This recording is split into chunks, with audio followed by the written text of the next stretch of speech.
With that being said, Larry did unfortunately pass away in 2009 at the age of 64 due to type 2 diabetes. Spent 100 hours, averaged 100 hours a week working. Jim, can you speak up a little bit? Sure. And so Larry died unfortunately in 2009 due to type 2 diabetes.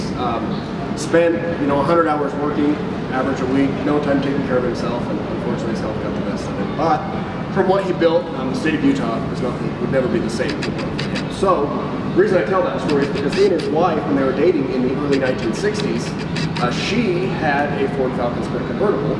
And so he did what any good boyfriend at the time would do and turned it into a drag car, because in the 60s that's what was big, was drag racing, So, and so he did, and when they got married, they took that car on their honeymoon, etc.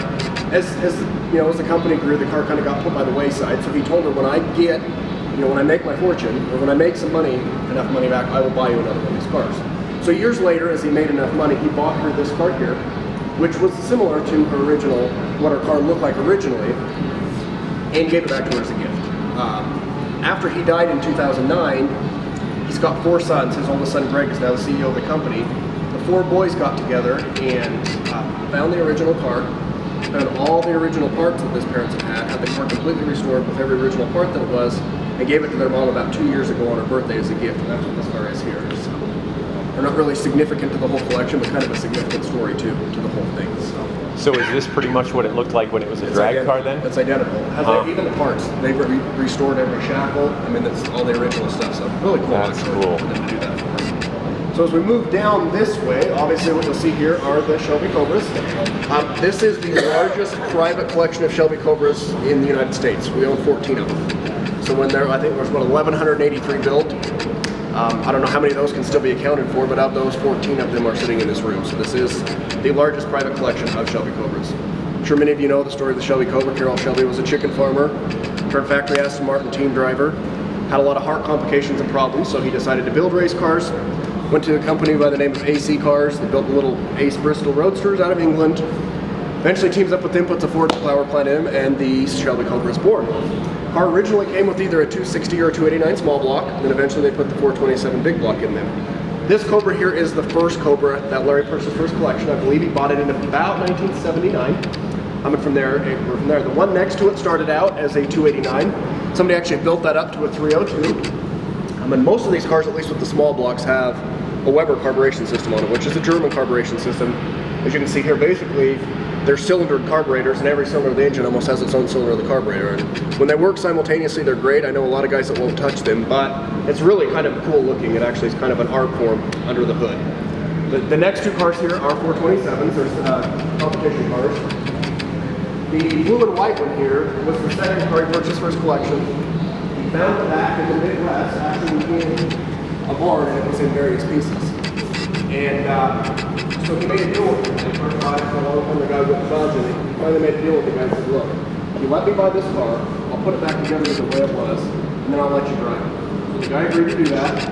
So Larry, he's got 2 guys that he's very good friends with, by the name of Bill and Dave Murray, that run the Shelby Museum in Boulder, Colorado. They are the only ones authorized and recognized by Shelby American as factory machines. They can restore these cars back to the factory condition. Took the car over there, had it fully restored to what it originally looked like, and he did make it on his word. He had the guy come out and drive it. Kind of a cool story about this. So Larry, being the car guy that he was, when he died in 2009, his family had his casket painted guardsman blue with the 2 white racing stripes, and they could put a Cobra emblem on it. This was his favorite Cobra. So his casket resembled this car identically. And then his 4 sons drove these 4 cars in the funeral procession just as a final send-off to their dad. So really cool.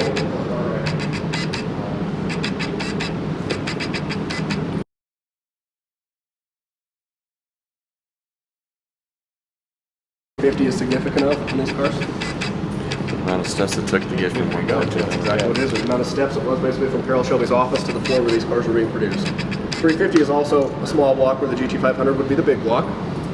Took basically what was, your stock Ford Mustang at the time, added horsepower to it, made the car a little nicer, sold them for more money. The original idea when these cars were being sold was to fund the Ford racing effort. So they sold these cars, a lot of the money they threw back into Ford racing, because Ford was, at the time, heavily competing against Ferrari. So as I'd mentioned, Larry has 4 sons. So these first, sometimes I get them out of order on the notes. So yep, these first 4 cars here, he did buy one for each of his sons. Of them, This maroon one here is a little bit significant in the fact that when you bought these cars, you had the option of a dealer-installed supercharger, but the car was already fairly expensive for its time, so not many people did that.